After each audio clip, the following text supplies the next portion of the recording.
Okay, so we're done with imperialism, which has been about half this unit. So now the second half is going to be the progressive era. So I talked about the progressive era a little bit when we were going over the Gilded Age. This is sort of the next phase of American culture that we're going to be getting into.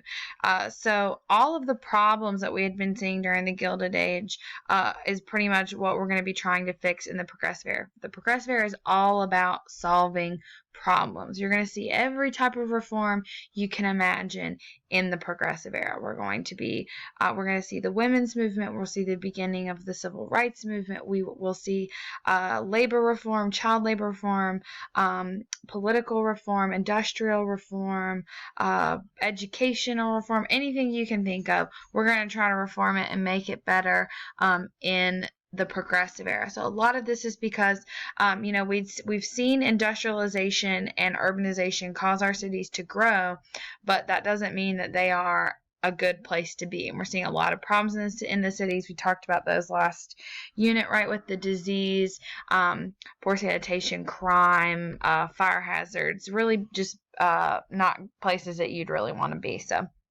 we're going to try to improve a lot of those living and working conditions. At the same time, our government isn't really working for us at this point. It's working for money and for businesses, and we want the government to work in a more efficient way. So that's really what we're going to be trying to tackle here. So first up, we have muckrakers. Muckrakers were journalists and authors who were using their voice and position to rake up all this crap that we'd been seeing in the Gilded Age and basically put it on display. So sort of highlight all of the problems that we've been seeing and make people aware of it. You can't solve the problem until you even know that it's a problem. So that's essentially what the muckrakers are trying to do. So this first guy we've got here on the far left is Jacob Riis. You should remember his name from last unit. Jacob Riis was the photographer and journalist who took the pictures and documented life in tenements in New York City. He wrote the book, How the Other Half Lives. So you saw that in the last unit. Next up, we've got Lincoln Steffens. It's hard to see his name because for some reason I used a white font. I don't know what I was thinking. But nonetheless, Lincoln Steffens. He wrote a book called The Shame of Cities, which is basically about sort of what Jacob Riis was writing about, just sort of the horrible living conditions that people are experiencing in cities. And then third here on the far right, we've got Miss Ada Tarbell. And Ada Tarbell wrote more about the corruption and the bad working conditions in major companies. Her most famous piece was she wrote about J.D. Rockefeller's company, Standard Oil. It was called The History of Standard Oil was the name of the book, and it was all about, how Rockefeller's employees were treated and, the difficult working conditions that they're forced to endure, and things like that. So people read that and it makes them more aware of the problems that we can face when we see all of these all of these businesses being so unregulated because our government is still using that laissez-faire strategy. Now, all three of those people were writing about actual companies and actual specific events. Those were journalists. But we've also got plenty of authors who are using their voice to write fiction and tell sort of similar stories. So first here on the left, we've got Upton Sinclair, who wrote a book called The Jungle. I have a copy of it at school if anyone's interested. But it's a very good book about an immigrant who comes to the United States, moves to Chicago, and gets to a job in the Meatpacking district in Chicago. Now, Upton Sinclair wrote this book to appeal to your heartstrings. He wanted people to feel bad for this immigrant and see, the horrible conditions that our immigrants we're basically forcing them to work in and live in. People read the book.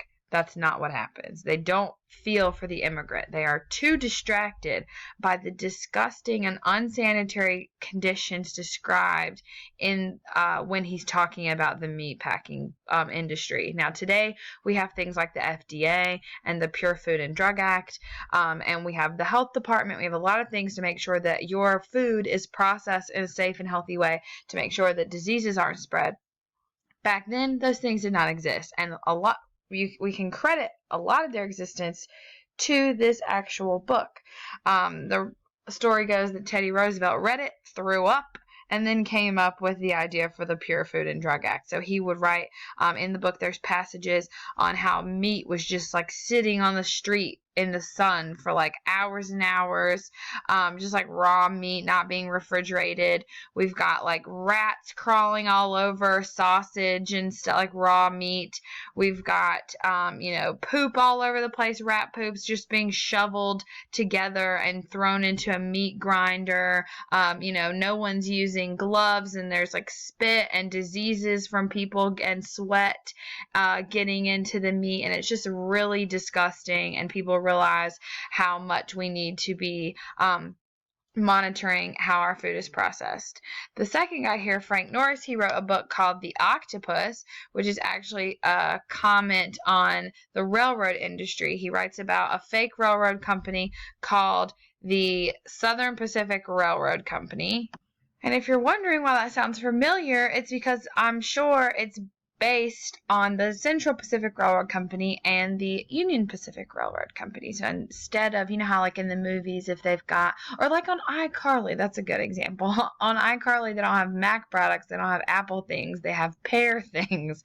So it's sort of like that. He's not saying the company, but you know what he's talking about. So basically in The Octopus, it's about the railroad companies control and strangle on poor farmers in California and in rural parts of the United States. And we've talked about that in the past, right? Last unit we were talking about the Farmers Alliance wanting the government to put caps on railroad prices and things for farmers because they were having a difficult time making ends meet with shipping costs being as high as they are. And then here on the far right, we've got Theodore Drescher. He wrote a book called Sister Carrie, and it's really just about life in the inner city. It's about this girl who grows up in Chicago, very poor, and then saves up some money to move to New York thinking it's going to be better, but in reality, it's not. It's just as bad. So sort of showing that this is not an isolated problem. This is happening in cities all over the country. So here are some pictures of the meatpacking industry at the time in the 1900s. Pretty gross. You see all this stuff on the ground. They would just shovel that into the grinder, and just whatever get ground up would get ground up. So at this time in the United States, child labor is still a really big part of our work base, and we've been seeing the long-term effects of child labor, how it stunts both physical and mental growth. So this woman here on the right, Florence Kelly, is sort of going to take up the banner to end child labor and spark a child labor reform movement. So she first begins working in Chicago and Illinois, and eventually is able to get Illinois to end child labor. But that's just one major city. So we've got dozens across the country that have child labor. So she helps the U.S. government to found the U.S. Children's Bureau in 1912, and that is an organization basically designed to monitor what is affecting the health and well-being of children in the United States. And obviously child labor is going to be one of those things. So after some investigations, eventually they are able to write the Keating-Owens Act, passed in 1916, which bans child labor in the United States. Unfortunately, the Keating-Owens Act will be declared unconstitutional by the Supreme Court in 1918 because apparently we were violating children's right to work. But nonetheless, we keep on trekking, and we finally get rid of child labor 20 years later. So it will be around for a lot longer than it really should have been in the United States, but we will finally do it. Now, all these kids who are working, where should they be? They should be in school. So we're going to see a lot of education reform. We're going to see some new compulsory attendance laws, so laws that require children to be in school at least up until a certain age. So along with making sure that kids are actually at school, we're going to be reforming what kids are learning in school. So there's always been a big debate on curriculum. Do we teach more critical thinking courses, the humanities, like literature, music, social studies, geography? Do we teach those classes, or do we teach vocational training, work skills, carpentry, drafting? What is more valuable to a student? Now, short term, obviously, the vocational training, but long term, the critical thinking skills.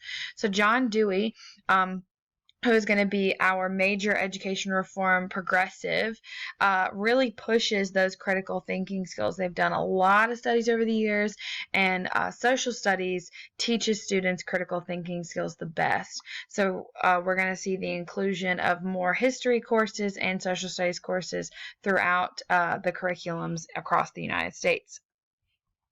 We're also going to be seeing industrial reform. Now, because the United States is the largest industrialized country, we have the highest rate of industrial accidents.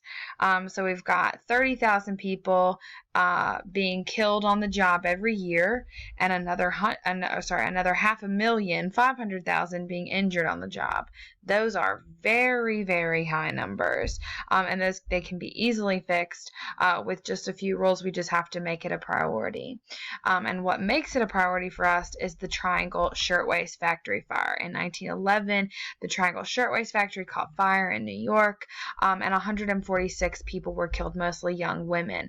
The story is very famous because the women couldn't get out because the doors were locked, because the foreman for the factory kept the doors locked until it was time to go home so that none of the girls would leave early. And then when the building caught fire, he left instead of unlocking the door first. So all of these women were trapped in the factory with no way to get out. A lot of people jumped out of windows. But all in all, like I said, 146 people died. The photograph on the right is an actual photograph of bodies of people who had jumped out of the windows. So here, these two pictures are what the factory looked like on the inside. When firefighters managed to get inside after the fire was put out, they found whole skeletons draped over sewing machines, women who had realized that there was no way out and just sort of given up and sat down. So after this, we'll see cities across the country like New York, Boston, Chicago start to pass new laws helping to reform the workplace and make it a better one. We'll see workers' compensation laws be passed in a lot of states and things like that. Unfortunately, just like the what am I thinking of? Oh, just like undoing those child labor laws, the Supreme Court case Lochner v. New York undoes a lot of industrial reform laws. So we'll keep working at it, and eventually everything will come into effect nationally. It will just take a little bit more time. So I said we were going to be trying to make sure the government is more efficient and working for the people. So that's something we're going to be doing during this era as well. So in the year 1900, a hurricane hit the Gulf, and it wiped out this city of Galveston, Texas. And overall, the total deaths for this hurricane were 8,000. That is a lot higher than Katrina, so you can just imagine the sheer amount of devastation that hit in 1900 when this hurricane came. And the city of Galveston had no government officials because they had all died. So there was no one there to rebuild and start this process of relief. So what they came up with was called the Galveston Plan, sort of an emergency plan, reworking how the city government was going to work. And instead of having a mayor, they created a 5-person commission, which made the whole thing a lot more efficient because, 5 people were able to hear the problems and address the issues a lot better. They were able to split up the work. So it ended up just sort of being a lot more efficient than original mayor. And then in 15 years, over 500 different cities across the country were using the Galveston Plan. Even more were using similar plans where they just sort of tweaked it a little bit to make it more suitable to their own needs. They might have added a city commissioner, sort of like the head of the group. They might have added a mayor along with the commission. Just whatever it is that they need to do is what they would do.